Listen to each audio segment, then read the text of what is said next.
she walks up to Ian and she goes, "You're hungry." Hey, ladies and gentlemen and Slop-Meal viewers, how have you been? I've been amazing, and especially after that H3 podcast last night, I'm ecstatic. And last night on the live stream, H3 or Ethan Klein had the opportunity to speak to iDubbbz's former coach for Creator Clash, Coach Mike. You already know this interview is going to be amazing, and some really dirty stuff is going to be revealed on iDubbbz and Anisa, because iDubbbz preemptively messaged Coach Mike this. Hey Michael, not sure if this is clickbait or not, but saw your face on the H3 podcast thumbnail. Let me know if it's real and if you want to talk. I'm hoping it's just some clickbait, because I'd happily talk to you if you had unresolved feelings about me and Anisa. You know it's bad when iDubbbz or basically anybody is doing damage control before the damage even occurs in the first place, because iDubbbz knows that Coach Mike knows a lot of stuff, lots of embarrassing details that of course he did actually reveal in this interview, and we've got a lot of clips to dive into, so without further ado, let's dive into this. Yeah. She's fine releasing everything,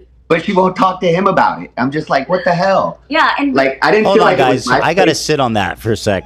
He stunk up the gym so bad you had to move him away from people. yes. Of course, before getting into these things, I think it's pretty important to mention that, of course, there is no evidence to back up the things that Coach Mike is saying. This is just his testimony, his experience with iDubbbz, the things that he is saying. It's not gospel. It may not necessarily even be the truth to a certain extent, but this is his point of view that he is retelling here. That Anisa was talking shit about me and us even before Creator Clash 1. Yeah, she had said, like, I forget what she said, like, but she had said that she didn't like associating with you guys for some reason, but then like you had been doing better. Genuinely, if that isn't the case, I'm about to use my favourite word in 5, 4, 3, 2, 1, that would be genuinely insane, because of course, lots of the promotion for Creator Clash, the original event, relied heavily on H3 and the H3 podcast. Something. It's alleged by Anisa herself that Ian has both bad breath and he shits in his pants frequently. Do you have any data on that, having been in close proximity with him? No. So, Ian. I don't want to just talk shit about him, but like there would be times, for example, before the first event where he was talking about getting tonsil stones. Yeah. And he was saying he was going to get strep throat because he had tonsil stones. Ew. And I said, Ian, tonsil stones don't cause strep throat. Tonsil stones are because you're not brushing your fucking teeth. Now, whilst there is quite a bit of useful information that Coach Mike relays, a lot of it is just genuinely his disgusting experiences with iDubbbz and his poor hygiene or lack of hygiene. Not necessarily, you're not just going to immediately believe this, but then you remember all the shit that Anisa has been talking about iDubbbz over the past couple of years, like his bad breath, you know, shitting himself, that type of stuff, that, you know, this becomes slightly more believable. And so he was like, oh, okay, hygiene. And I'm like, yeah, fool, like you need to brush your teeth and you like... Wait, hold on. That's Genuinely, unless iDubbbz is a genuine retard, there is literally zero context here where an adult person should be telling another adult person that they should be brushing their teeth, especially in this context of your trainer or your coach telling you. Sent us. It was the day of training for one of the CC1 or 2. I can't remember which one. And she sent us a video, a photo of his tongue. And oh, she said, no. oh, I think he might have like bad breath and it's causing. No, tonsil. Wait, She said hold tonsil stones. Hold on, Yeah. hold on. Go back. Why did she send you a picture of his tongue? They thought it would show us that he was going to get strep throat. Yeah, so he couldn't. And I'm like, because they were trying to say he's going to get sick before the event. And it can happen if you train too hard before an event. A lot of this stuff is just crazily humiliating for iDubbbz. A lot of it paints him and Anisa to be these disgusting individuals. And what you're about to see as well, a lot with Anisa, is from Coach Mike's point of view, Anisa is a very controlling individual, apparently. I mean, I would love to see how Anisa and iDubbbz would respond to this, how they would tackle this, how they would dismiss these claims, because I just don't know how you do, because this is just genuinely humiliating.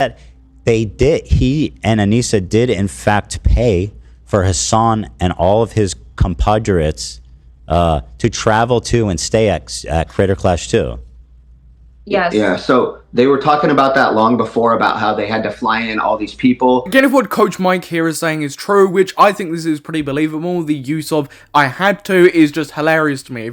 It much screams to me how iDubbbz was trying to excuse the parties by saying, well, you know, they really boosted Creator Clash 1, we actually have no proof of that, and then Creator Clash 2 failed horrifically, but, you know, we did it anyway. First of all, they rented the hotel for over 300 creators and flew a lot of them in. When the first year it was much more scaled back. We just had a couple floors of like some place, like a nice sweet place, but it wasn't extravagant at all. And then the second year, they did that full hotel for 300 creators. They flew a lot of people in.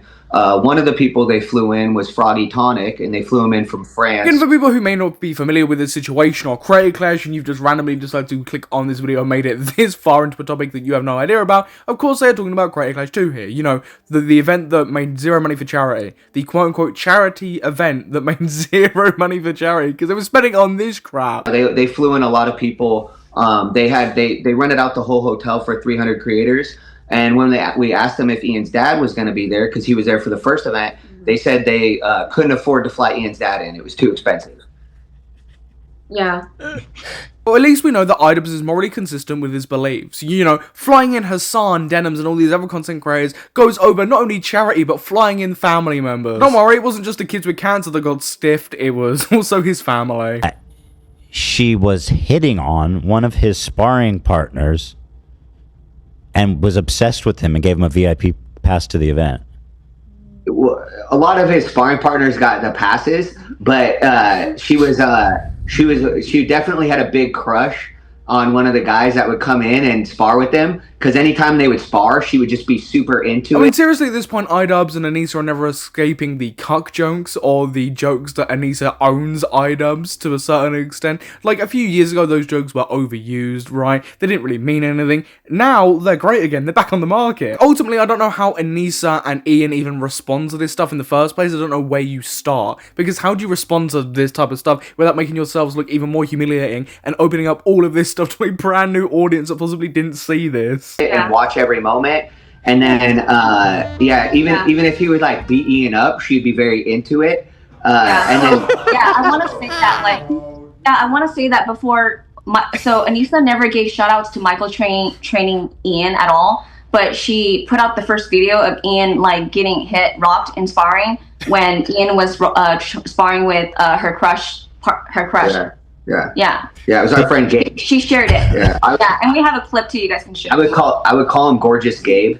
The way Coach Mike and Kate here talk about iDubbbz and Anisa, and a lot of the next clips we're about to look at, it just seems like iDubbbz is this poor, helpless individual. He's just there, this scrawny little golem creature that's just been tied up, and Anisa's just there, like, bullying him, and he's a type of victim. And afterwards, everybody's hanging out, and she walks up to Ian and she goes, "You're hungry." Yes. And then so they had to leave because Ian was hungry. So she tells Ian when he was hungry. We're like, what the hell? See, this bit thoroughly confused me, because last time I checked, Anisa said that she was the one that was kept on a tight leash by iDubbbz, not the other way around. You fuckers that are looking at this right now, I know that you would fucking cry if I said something to you in real life. I know you would cry. How do I know? Because I've done it to one of you fuckers in real life, and you have cried. Ian keeps me... This is the truth, okay? Ian keeps me on a leash. I guess Anisa, the unhinged leashed Jehoma, is actually Anisa, the unhinged unleashed Jehoma, and iDubbbz is one on the leash, because why are you going up to him and telling him you are hungry like he's a dog? For that second event, so I tell him he needs to do 2-a-days. This is like 2 weeks before the fight. I'm like, we need to do your 2-a-days. And I said, my brand is at stake. Well, he went and told Anisa that I told him my brand was at stake. So the next day, she comes into the gym super mad. And she's like, our brand is at stake. We're $500,000 in the hole right now. $500,000 in the hole, according to Coach Mike, was how deep they were in it with Creator Clash 2, which is insane to me. But I have no sympathy. Anisa and iDubbbz did that to themselves. Like the failure of Creator Clash 3 is solely riding on their backs too. This is all their fault. I don't get it. Maybe if you weren't flying around like Hassan and all these other people, like booking half a hotel for all these extravagant YouTubers, maybe you wouldn't be in that much debt in the first place. Of course, what I'm saying here is based off of what Coach Mike has said here, which also could possibly be exaggerated, could be untrue, he might be misremembering stuff, but I'd highly be interested to see what Anisa would have to say about that, because that does not paint her in a good light whatsoever. I wish I knew that. I wish I knew that at that time. I think a lot of the fighters would have liked to have known that. I don't think none of them needed to be in the dark about that, you know? Yes, completely. Well, and that's the thing. They said you guys didn't promote enough, but they weren't honest about the fact that They were spending the money from the ticket sales Yeah. on the hotel, on flying people in, on all these other things. So Again, it comes down to the complete lack of transparency for basically all of the Creator Clash events. Creator Clash 3 has been riddled with zero transparency and with zero communication. It's something that is still plaguing the event, and it's the exact same with Creator Clash 2. We're still finding things out about Creator Clash 2, like just now. The interview last night revealed loads of details about Creator Clash 2 that nobody had any idea about, and the fighters probably didn't have any idea about. just So like those decisions, the gala decisions, were made while in the red. yes, Yes. I have a No question shot. about that. So she was like, we're already down 500,000, and she still had time to cancel stuff when she said that. Like, how before the event was Oh, that? yeah. I mean, it was 2 weeks. It was Yeah. 2 It weeks was before the 2 event. weeks I mean, they So knew she they could were have made some 500K last in minute the hole. moves. Yeah. They knew they were 500K in the hole long before that, right? That's just when they yelled at us about it. Again, regardless if this is the truth or not, this is a shocking claim that Anisa and iDubbbz very much need to respond to. Because if that is the case, that changes lots of the context around Creator Clash 2 and makes it even more disgusting and despicable and just insane that you would then do Creator Clash 3. We found out it was a red carpet event that they flew Getty Images in for. So they straight up flew Getty Images to take pictures for the event. Great thing about this interview as well is there are so many moments that if they do turn out to be true, and I mean even not at this point, it's over. I mean nobody is going to believe iDubbbz and Anisa whatever they say unless they come back hitting with hard evidence and proof, because they are known liars at this point. They are people that have covered up things, zero transparency, zero communication, and have lied about multiple things. But lots of these clips you can clip up now and you can post to all those people like Jay Lorray who are saying, oh, you're attacking a charity event, you're attacking a charity organization, when this is what was going on. And I said, hey, is there a gala? And they said, oh, you guys don't even worry about it. You don't have to go to that. And I said, what? This is what Anisa said. And I said, what? And I said, well, some of the sparring partners got invited. And she said, I don't know how they got on that list. They weren't supposed to be on the list. And in my mind, I'm like, Ian had invited them. He sent them the email personally. What right? a So I'm like, disgusting human being she seems to be. I'm sorry. oh, she didn't want any of us there. She only wanted like creators there or people that would, I guess, make her feel like she could get more clout. Everyone there might have been 500k in the red, but you know, Anisa had her priorities straight. She wanted to befriend Denims and Hassan and make sure that was a solidified relationship. I honestly believe that the reason why Ian and Nisa excluded us and did not want us to know about the gala is because we're both very professional, we're both very direct, and very transparent. If they told us that they were going to throw a huge gala after the fight and it was going to cost a ton of money, we would have asked them, why are you doing this? Yeah, Because Anisa already told us, she shared with us prior to CC2, like a month before, that they were negative, was it 500k? During this live stream, this gets brought up so much that Anisa and iDubbbz have to respond. At the moment, they haven't said anything, but this is a huge claim to be making that they were that deep into it, that's how far in the red that they were. They need to say something about this because this is absolutely disgusting, especially with the last things that have been happening over the past couple of years with Creator Clash. It changes the context of a lot of things, and I mean, the context to begin with, you know, wasn't the greatest, but that just makes it 10 times worse. Did you say he cried? Oh, we had to have a meeting.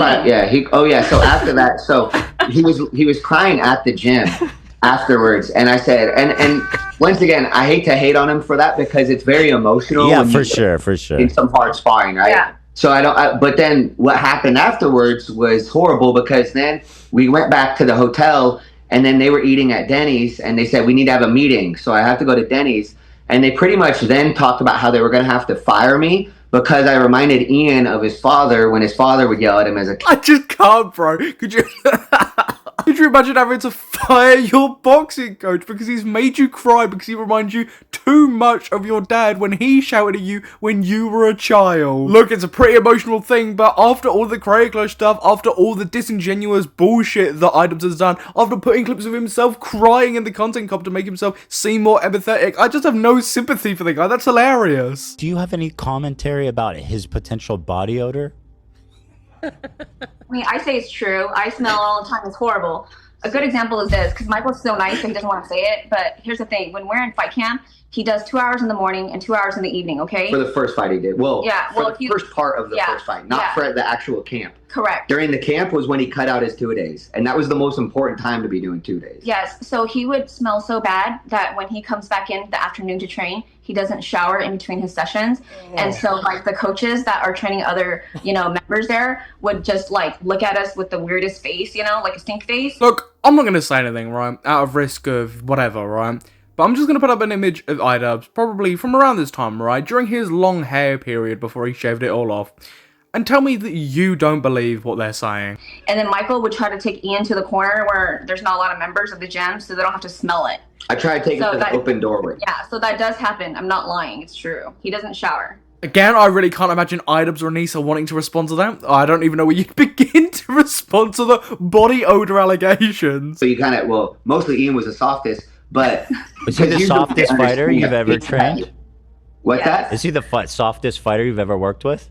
Well, he hated boxing. See, maybe that was iDubbbz's plan all along. Let's do 3 charity events, because not only do I clearly hate charity, because, you know, charity's not getting any money, but I also hate boxing. So, you know, the best of both worlds. Honestly, do not feel bad for iDubbbz whatsoever, and I got a little bit bored last night and decided to make him a little video. She walks up to Ian and she goes, "You're hungry." Yes. And then so they had to leave because Ian was hungry. So she tells Ian when he was hungry. But it seems like iDubbbz has been completely humiliated and is a victim of Anisa. For anybody watching, I highly recommend that you go and watch the interview over on the H3 podcast channel. It's genuinely just amazing. And I really do hope you've enjoyed today's coverage. Again, this is just an iDubbbz topic I could not refuse to cover. This is just amazing content, amazing stuff. And of course, when they inevitably respond in some way, shape or form, probably not to all of it, because how you respond to the bad hygiene and bad odor allegations, I will be covering it here on the channel. But everybody watching, if you did enjoy, please consider leaving a like and subscribing. And whilst you're done, then you might as well leave your thoughts in the comments down below. But I've been your host Samuel, and I'll catch you in the next YouTube video. Goodbye.